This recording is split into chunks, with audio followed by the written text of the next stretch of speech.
Guatemala es un país pluricultural, multilingüe y multiétnico, cuya historia ha estado marcada por diferentes hechos económicos, políticos y sociales que nos han conducido al presente que hoy conocemos. Un presente donde la pobreza, el hambre, la injusticia y la desigualdad son problemas que nos afectan a diario. ¿Cómo hemos llegado a esto? Tal vez conocer el pasado nos ayude a entender el presente. Hoy analizaremos la historia de la educación en Guatemala, así que acompáñanos.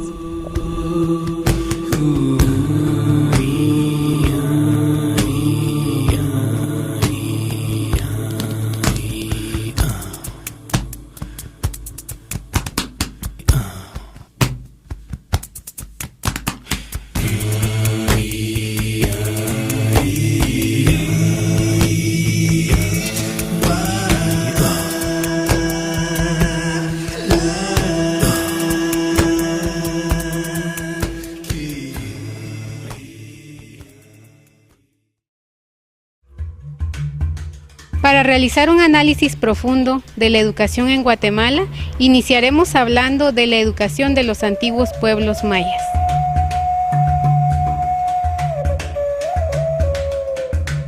La existencia de los pueblos mayas se remonta a varios años antes de Cristo. La cultura maya se destacó en diferentes artes y ciencias. Conozcamos algunas características de la educación maya. Los fines de la educación estaban encaminados al servicio en la religión, la familia y al pueblo. La educación estaba orientada por el calendario maya. Cada niño orientaba sus habilidades de acuerdo al día en que nacía. La formación era de carácter mimético y tradicional. Existía un interés primordial por desarrollar el espíritu religioso. Había una marcada diferencia entre la educación del hombre y la mujer. La educación de los hijos de los gobernantes estaba a cargo de los sacerdotes, que eran portadores de los mayores conocimientos científicos de la época. Las normas de respeto y cortesía eran para toda la población sin distinción alguna. Es posible identificar un trato cariñoso de las madres a los niños, que se manifestaba a través de un lenguaje infantil.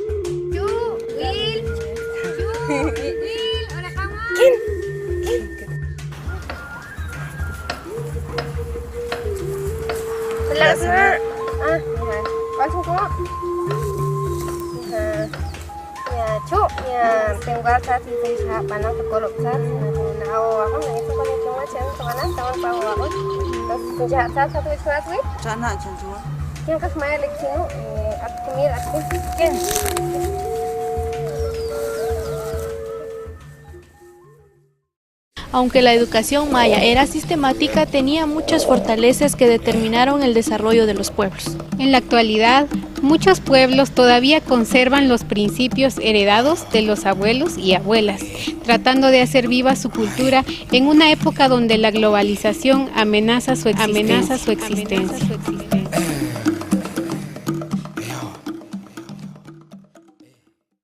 La historia de Guatemala es muy amplia. Hoy nos remontaremos en la época colonial.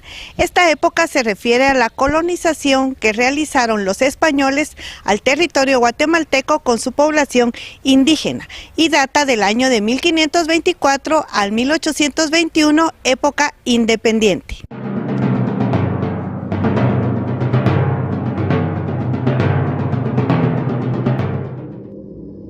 Pobre indio, pobre raza vencida, hasta de Jesús no le enseñaron más que la cruz y la corona de espinas.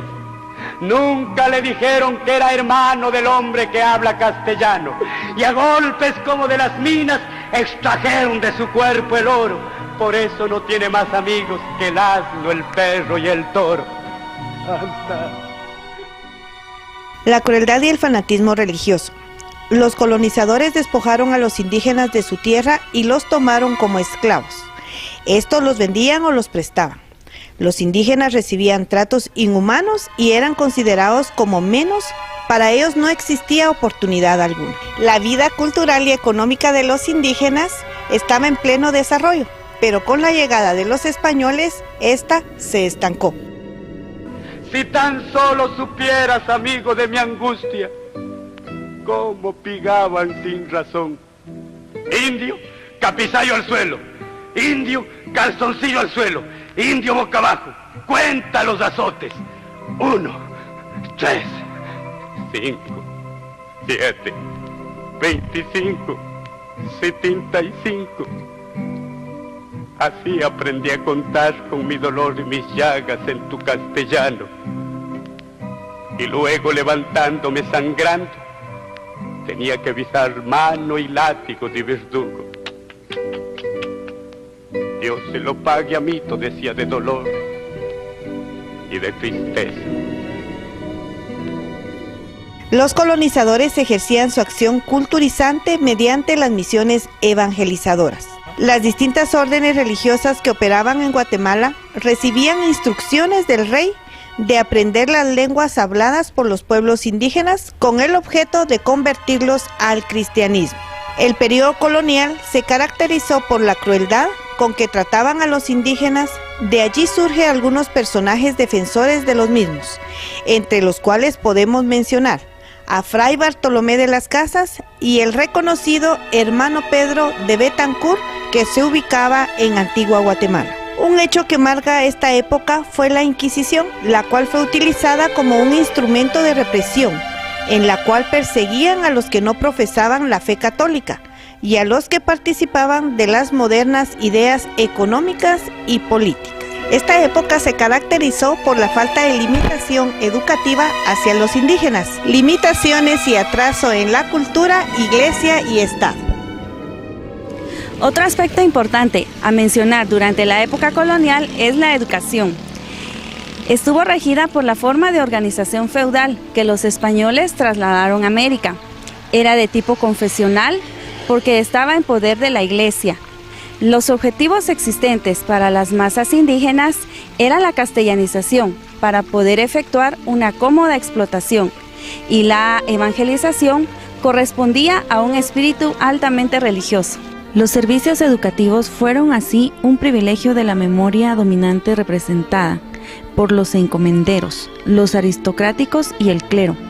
Los pocos avances en educación se tuvieron en los últimos años de la época colonial, tales como reforma de la cátedra universitaria, aparición del primer periódico, La Gaceta, impulso de los estudios médicos y jurídicos y desarrollo de las bellas artes, fundación del teatro colonial y creación de las primeras 2 escuelas públicas. Se desarrollaron 4 escuelas filosóficas: aristotélico-tomista, escotista, ecléctica, neoscolástica. Las 2 corrientes más importantes que se estudiaban correspondían a las 2 órdenes religiosas más poderosas en Guatemala, los dominicos y los franciscanos. En 1810 se organiza el Colegio de Abogados, fundación del Museo de Historia Natural y la formulación de proyectos de educación popular para impulsar el desarrollo económico del país. Existieron historiadores, cronistas, poetas y fabulistas que aportaron obras importantes en la historia de Guatemala. Durante la época colonial hay historia que a pesar de los años sigue teniendo realce. La educación en Guatemala estaba organizada por las clases dominantes, la aristocracia y el clero. Los indígenas representaban para los colonizadores un medio de enriquecimiento y explotación. Es por ello que la educación para los indígenas era en los conventos y solo hablaban de religión, leían obras de carácter religioso y se reducía la enseñanza a la doctrina. La escuela se mantenía alejada de la realidad y del espíritu científico. Deseaban mantener una educación de carácter piadoso y caritativo. Dominaba el fanatismo religioso y las precisiones inquisitoriales, pero esto era porque se le encomendó la educación a las congregaciones religiosas. La educación no podía responder en las manos de la iglesia ante las necesidades de ese entonces, antes bien, le rodeaba de un valladar que le robaba las alas bajo el dogmatismo imperante.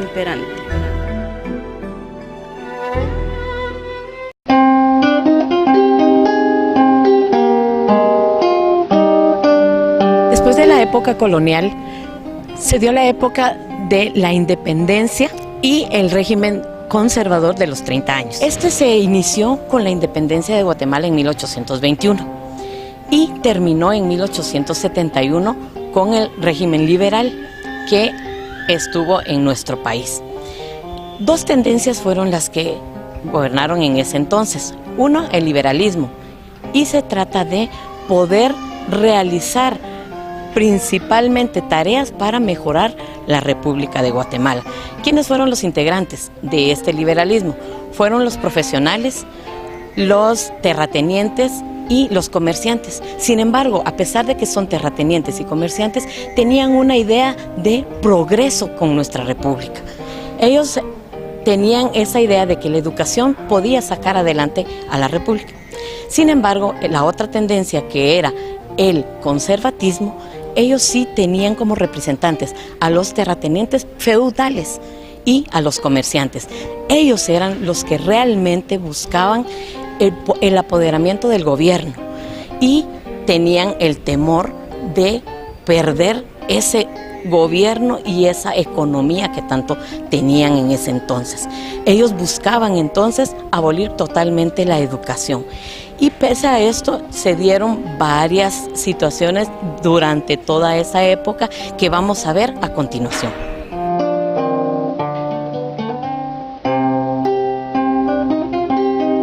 Esto se refiere a lo que en realidad quería lograr en ese momento en materia de educación ese gobierno liberal. Se establecía un ascenso pedagógico con respecto a lo logrado a esa época. Con relación a la época colonial, era un ascenso abismal, porque se consideraba la educación que debía ser una preocupación realmente del Estado y que estaban plenamente convencidos que para que una patria pudiera sobresalir tenía que haber educación. Solo con la educación se podía construir una verdadera nación. Eso era lo que opinaban en ese entonces. Y se lograría con las concepciones pedagógicas de los ideales cívicos y morales.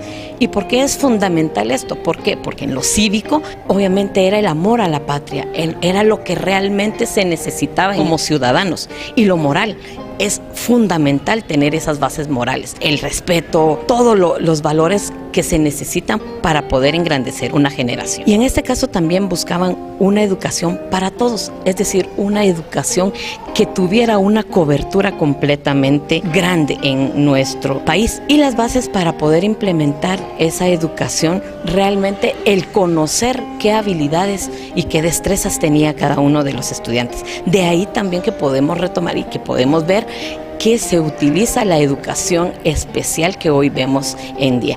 ¿Por qué? Porque ahí vienen las bases en donde Manuel Flores en 1860 empezaba a observar todas las habilidades y destrezas que tenían cada uno de sus estudiantes. De ahí también se reforzó con José Cecilio del Valle, quien siempre decía: cultivad las ciencias, tratad de ser sabios. ¿Por qué la sabiduría? Porque al ser sabios nosotros podemos saber qué realmente le corresponde a cada uno hacer para que nuestra patria sea progresiva. Habíamos visto la preocupación pedagógica en la época independiente. Y ahora veremos la reforma educativa con respecto a la universidad. ¿A qué se refiere esta época? Es en donde se regía la educación por la ley Pavón. Y esta ley no era más que un retroceso a la educación en nuestra Guatemala. El dominio de la educación fue tomada por el clero. Y la educación era rígida, estricta, memorística, y no tenía absolutamente nada de ideales como para poder mejorar nuestra república.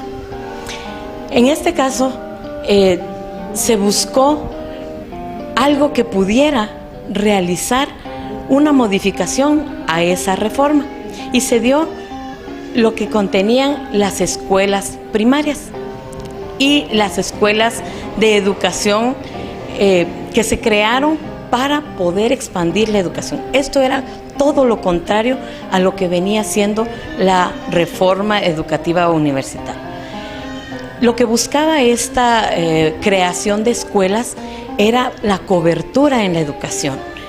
¿Y por qué? Porque se dieron cuenta que realmente en el estado de Guatemala habían 30,000 habitantes y solamente habían 9 escuelas, 7 para niños y 2 para niñas.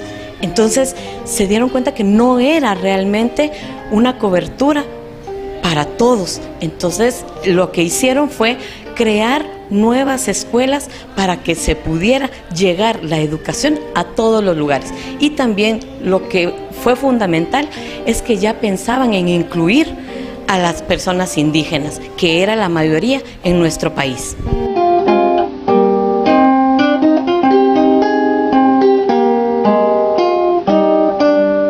Se crearon las direcciones de estudios y las actividades que elaboraban estas direcciones eran velar por la institución pública del país, teniendo cuidado del cumplimiento de los reglamentos, recibir y tramitar las propuestas y reclamaciones, elaboración de los planes y reglamentos necesarios, promover la mejora de los medios de enseñanza, así la formación y edición de las obras elementales. También la inspección de los establecimientos de instrucción dentro y fuera de la capital, velar por el aumento progresivo de las escuelas, nombramientos de comisiones y personas que deban elaborar cartilla de las ciencias y las artes, edición de un periódico en el que se divulguen los métodos educativos, premiación de los maestros distinguidos, elaboración de las estadísticas de educación, favorecer la escritura de la historia natural, política y literaria de Guatemala.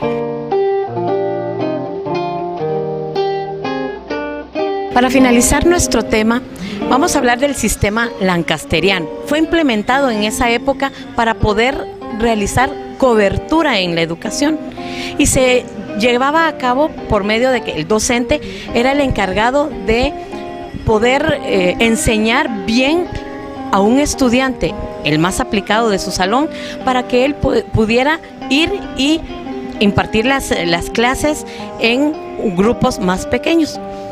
Con eso ellos tenían la idea de poder realizar la cobertura que se necesitaba en ese entonces, porque se dieron cuenta que había una población de 300,000 habitantes y solamente habían 9 escuelas. Entonces ellos querían llegar a la mayor parte de las comunidades y poder realizar el sistema educativo de una mejor manera. Y esto también para poder implementar la educación en los pueblos mayas y en este caso en los indígenas de ese entonces. Esa era la gran visión que se tenía con el sistema lancasteriano, el poder hacer monitoreo por parte de los estudiantes y que el docente pudiera adiestrar bien a estos estudiantes. Seguido a esto se dio la creación de una escuela normal. Esas escuelas normales tenían un ideal pedagógico excelente, tenían la idea de poder realizar una educación integral, pero lamentablemente solo se creó la escuela normal en 1832. Se dieron los estatutos, se aprobaron esos estatutos, se sabía quién era el director, se tenía conocimiento de cuáles eran las áreas que se iban a impartir en ese establecimiento.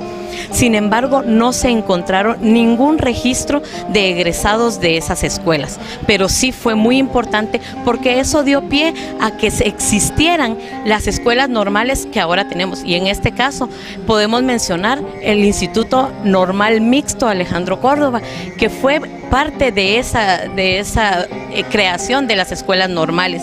O sea, esos tienen secuelas de eso, que obviamente hicieron cambios, sí, hay cambios, pero de ahí partió, y en otra época de la historia de la educación de Guatemala se hablará más a fondo de estas escuelas normales.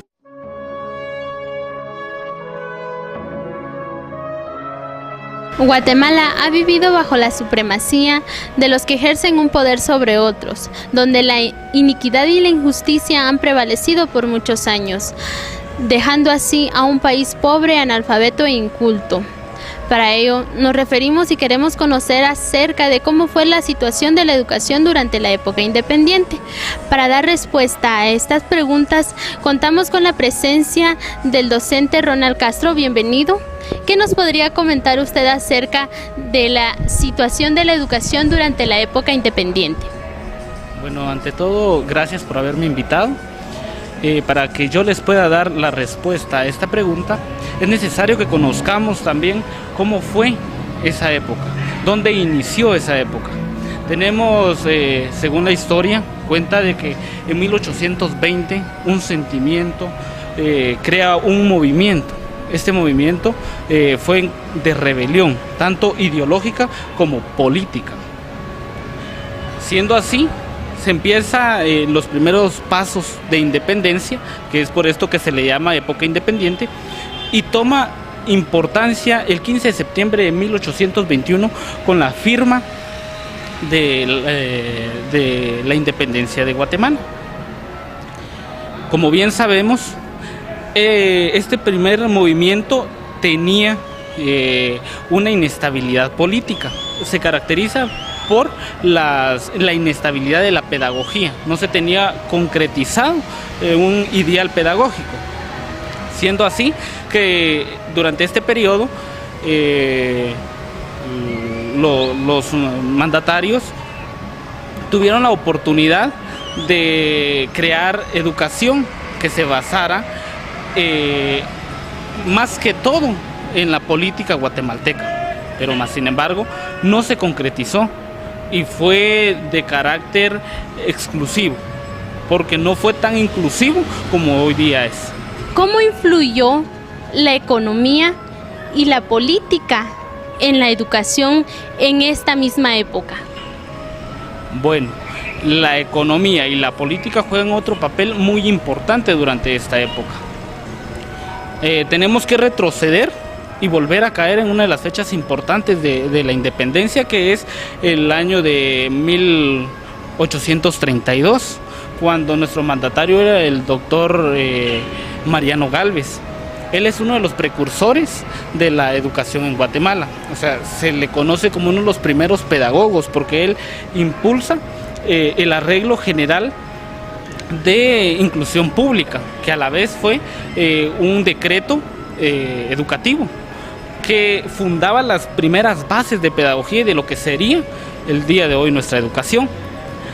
También, gracias a ese movimiento que surgió, se da oportunidad a que en agosto del año de 1835 se cree el Estatuto de Instrucción Primaria, lo que establece definitivamente las bases de educación de Guatemala.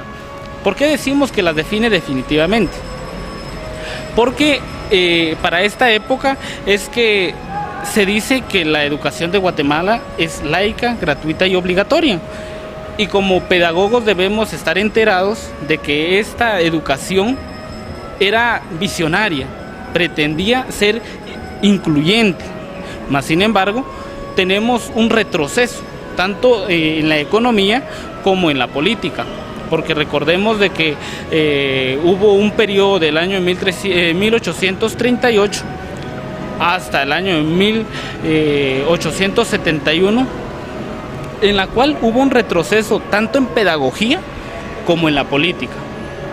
Hubo retroceso en economía porque recordemos que los ciudadanos que eran conservadores estaban en contra de las reformas que él le hizo, el doctor Mariano Gálvez le hace a nuestras leyes, ¿verdad? Que decía específicamente que todos estos ciudadanos debían aportar y apoyar económicamente a la nueva estructuración del Estado. Sin embargo, no fue bien aceptado y por eso es que el doctor Mariano Gálvez renuncia en 1838. Lo que da oportunidad a que tengamos un retroceso, tanto en pedagogía como institucionalmente. Se le conoce como oscurantismo. Esto definitivamente marcó de gran manera la educación.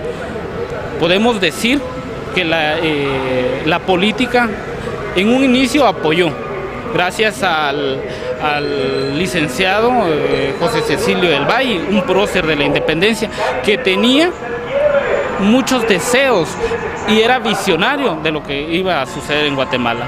Y por todo eso se dice de que la política y la economía jugaron un papel muy importante en este periodo, que fue obstaculizado por los ciudadanos, eran los que delimitaban el desarrollo del país. ¿Por qué? Porque ellos lo que le temían era perder el poder.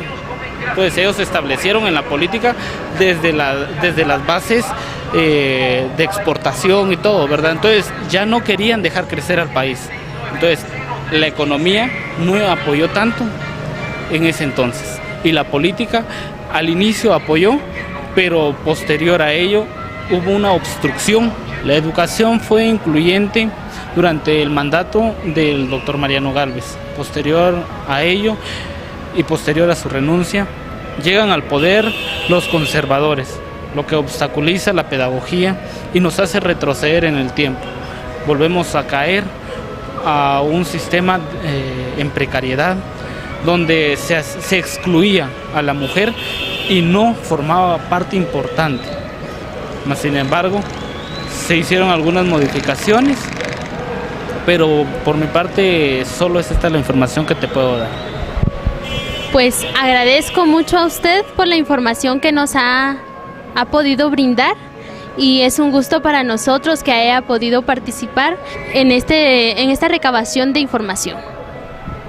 Pues espero que les haya servido esta información y también invitarlos, ¿verdad?, a que puedan interesarse más por la historia de nuestro país y que también sigan investigando más, porque es para beneficio propio y, ¿por qué no decirlo, verdad? Somos guatemaltecos y debemos conocer más de nuestro país, de nuestra cultura. Gracias. Posterior a la independencia surge la Reforma Liberal de Guatemala, que resulta de crecimiento y desarrollo de la burguesía revolucionaria. Las primeras reformas se hacen sin disponerse de ningún reglamento específico. Tenía de carácter revolucionario y su orientación era definitiva, tratando de ampliar la educación para hacerla llegar a un sector más grande de la población. Si bien sabemos, sigue siendo uno de los objetivos del milenio de la actualidad. Durante la reforma liberal existieron avances y retrocesos para la educación en Guatemala, por lo cual podemos mencionar algunos sucesos, tales como la aprobación de la educación primaria, gratuita, pública, laica y obligatoria. Se buscaron estrategias de cómo acabar el analfabetismo, preparando mejor a los maestros. También se puede atribuir la construcción de escuelas, aunque no todo era perfecto, pues existía mucha explotación de mano de obra por parte de los feudales hacia los obreros y campesinos, por lo cual provocó que no todos tuvieran el acceso a una misma educación.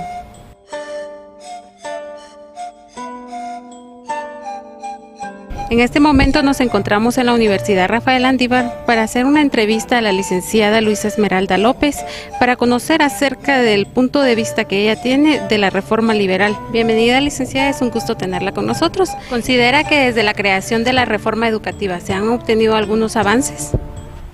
Sí, considero que la reforma educativa ha sido bastante importante en los cambios educativos que se han alcanzado hasta nuestro entonces.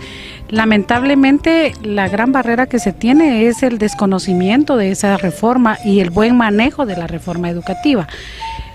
Dentro de los parámetros que nos enmarca está de inicio tomar como ente principal al estudiante, ya no como un alumno receptor, sino como ser nosotros los facilitadores para que sean ellos el centro de la educación y que generen su propio aprendizaje.